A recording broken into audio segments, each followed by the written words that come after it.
अध्याय 14 गुणत्रय विभाग योग। भगवत गीता का 14वां अध्याय यानी गुणत्रय विभाग योग। भगवान कहते हैं, मैं तुम्हें फिर से अत्यंत उत्तम ज्ञान बताता हूँ। इसे जानकर मुझसे एक रूप होने के बाद पुनर्जन्म होता ही नहीं। महत ब्रह्म यानी कि प्रकृति मेरी योनि है। मैं उसमें गर्भाधान करता हूँ। उसके बाद सभी प्राणी मात्रों का जन्म होता है।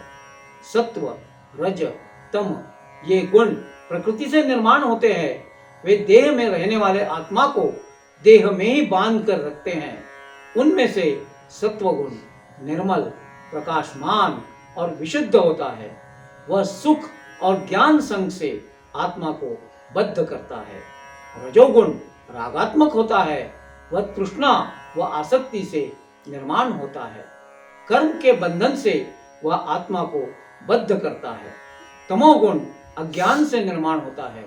प्रमाद, आलस्य और निद्रा के द्वारा वह सबको मोह लेता है।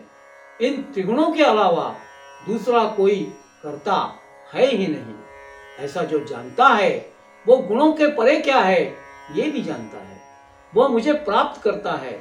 इन गुणों के परे जाने से अमृतत्व प्राप्त होता है। यह सुनकर अर्जुन पूछता है, ऐसा गुणातीत पुरुष कैसे पहचाना जाता है?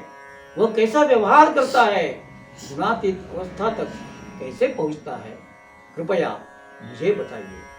तब भगवान कहते हैं, प्रकाश, प्रवृत्ति या मोह प्राप्त होने के बाद जो द्वेष नहीं करता या फिर ये सब जाने के बाद इनकी आकांक्षा नहीं करता, जो तटस्थ होता है, गुणों से विचलित नहीं होता, सुख दुख, पत्थर और सुवर्ण, प्रिय और अप्रिय, स्तुति और निंदा, इन सब के बारे में समतोल रहता है और मेरी एक निष्ठ भावना से भक्ति करता है, वह इन गुणों पर मात करके ब्रह्म स्वरूप हो जाता है।